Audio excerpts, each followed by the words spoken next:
ladies and mental gents. Hello? Ah, that's better. Had a little squirrel stuck in my throat. Greetings, ladies and mental gents, again, and welcome to the Tales from Outer Space, where I take space-related stories from around the internet and read it out loud for your entertainment. All the relevant links are down below, and don't forget to do the usual YouTube gumph. And, as always, I hope that you enjoy. I just want to give a quick thanks to the Tier 5 channel members and patrons. Bob the Dragon, Datamagnet, Sergeant Puma, Cat Crab Lobster, and Duck Machine. Thank you very much for the support. It is much appreciated. The Nameless Diner, written by TheAusNerd. The Nameless Diner was new. It was a small thing. A single tiny room with a counter and a long bench, with an old jukebox that sat on the far wall. Its size made sense, given that it was built into the side of a ship barely powerful enough for space travel. It just showing up in the market square out of the blue was surprise enough for Quozzle. The biggest surprise was that it was run by a human. The galaxy at large had only begun interacting with the fledgling race within the last galactic decade. Humans had only just met the rest of the galaxy in the grand scheme of things. Treaties between the Sol government and the Spiral Union were still being ratified, and the idea of humanity joining the Union were absurd for such early days. To this day, seeing a human at all was a rarity, let alone interacting with one, and they were often given a wide berth out of sheer unfamiliarity. All Quozzle could do was stare as the diner's owner wiped down the bar. They were only half as tall as Quozzle, with smooth chestnut skin and wavy raven hair that sat in heavy locks on their shoulders. By contrast, Quozzle was a Basheth, a quadrupedal reptilian with an upper torso shockingly reminiscent of the biped in front of him. He flinched when the human locked eyes with him. They waved at Quozzle, who waved back weakly as they slowly inched towards the exit. Quozzle stopped when, silently, the human poured a glass of beer and set it on the bar. Without a word, they continued wiping down the counter. After a moment's hesitation, Quozzle padded up to the bench and sat down, being careful to not sit atop his left forefoot. Given his size, this took up a sizable portion of the bench. "What here's this drink?" he asked. "Consider it a promotion to celebrate me setting up shop here," the human said, not taking their eyes off the counter. Quozzle blinked, and then took a sip of the offered beverage. Then the two went quiet. The human went about their business while Quozzle occasionally sipped his beer. After a few moments, the human asked, "What happened to your foot?" Quozzle could feel the dull throb beneath the hastily applied bandage. "Stepped on some glass," he said with a grimace. The human sucked in the air through their teeth. "Been there," they said. "Dropped a glass in the kitchen and thought I'd swept it all up, but I didn't." Quozzle grunted. His injury was also the result of his own actions, but he wished that he had just dropped the glass. It would have felt less depressing. How'd that bottle even get there? Before he realized it, Quozzle had emptied his glass. His stomach dropped. It was too early for this. "Refill?" asked the human. Against his own desires, Quozzle said, "No thanks," and began standing. A glass of water was put in front of him. "On the house," was all the human said. Quozzle stared at the clear liquid. How long had it been since he'd drunk water? He looked towards the human who was polishing the glasses. "What's on the menu?" he asked quietly. A large plate of grilled fish was put down in front of him, with a fresh glass of water.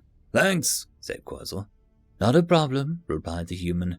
The taste of the fish took Quozzle back to a better time, when he was young and had little to worry about besides his schooling.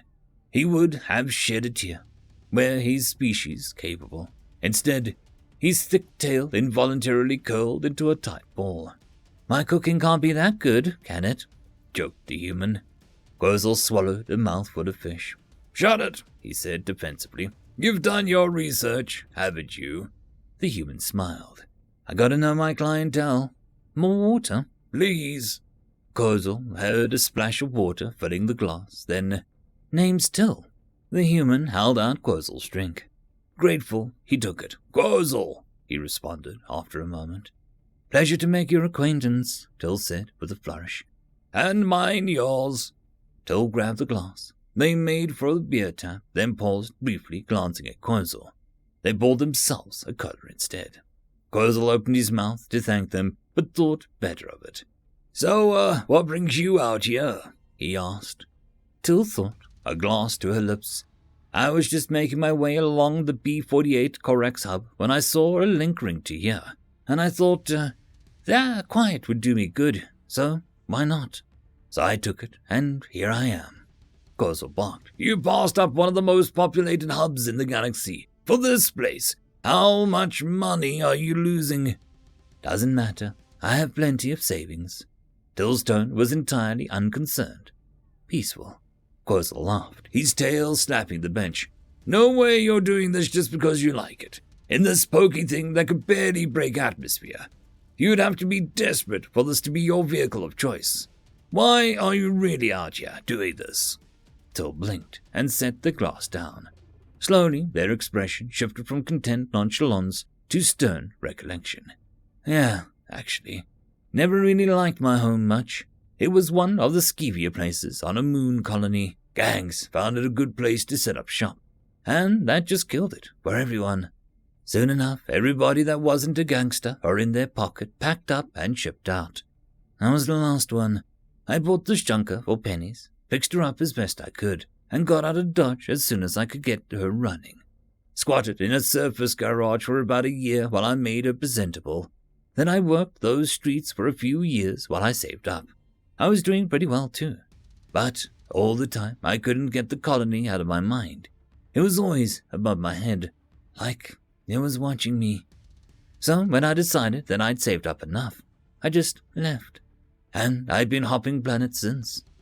They punctuated their exposition with a hearty slamming of the glass onto the bar. And, like it never happened, their expression was once more of contentment. Then, a knowing, inquisitive smirk fell on their lips. Now then, seeing as I've shown you mine, how about you show me yours? It took a second for Quozel to realize what they meant. And after a moment's hesitation, he laid his forefoot on the bar. A dirty, blood-stained bandage was wrapped crudely around his foot, weaving in between his toes. I stepped on a half-empty bottle when I got out of bed, he said solemnly. It hurt to say. At this point, I can't sleep without a good few drinks in me. Come morning, I always have a hangover and no memory of falling asleep. It hurt to say. But it was a good hurt, a necessary hurt. He knew that, deep down. Damn, Till replied quietly. Do you work? Quozel chuckled painfully. You think I can get work anymore? He sighed. Nobody will hire me, a drunk. Word's gotten round. I'm just lucky for my pension at my parents' old house. Would you like to? Quozel blinked as the question unraveled inside of his mind. What? Till looked back into the tiny kitchen behind the bar. I've been thinking of expanding this place a bit. More seats, bigger kitchen, the whole shebang. Problem is, to make it work, I need more staff. Till looked back at Quozel. So, how about it? Quozel sagged. He'd been stared at in the street, mocked by former co-workers and customers alike, seen his life spiral down the neck of a bottle. It took him and held him down, forcing him to live in a perpetual state of self-destruction. He had almost forgotten what kindness felt like, what it was like to feel like a person rather than walking series of bad decisions. One question nagged him, though. Why? He asked, half expecting to hear that this was all a jape, so that he could return to his bitter squalor. Till smiled. Same reason I'm out here. Why not? Quozel's tail curled into a tight ball. Word had gotten round that a certain staff member was a bit of a temperamental side, and was occasionally seen sipping light beer on the counter while the owner wiped it down. But the eatery's recent patrons rebuffed the rumors. By all accounts, from the people of the Corex hub, the Mezec on staff was an amiable sort, and got on well with both customers and the owner. Still, something seemed a bit odd about him. Quozel felt terrible. He had traded one kind of hell for another. Every fiber of his being was telling him that to stick his mouth beneath the tap and drink until he couldn't stand up straight, then drink some more. The diner's many species patrons drinking casually didn't help matters, but he stayed the course and went dry until closing time. He collapsed into a wide chair in the ship's lounge behind the bar, melting into the leather.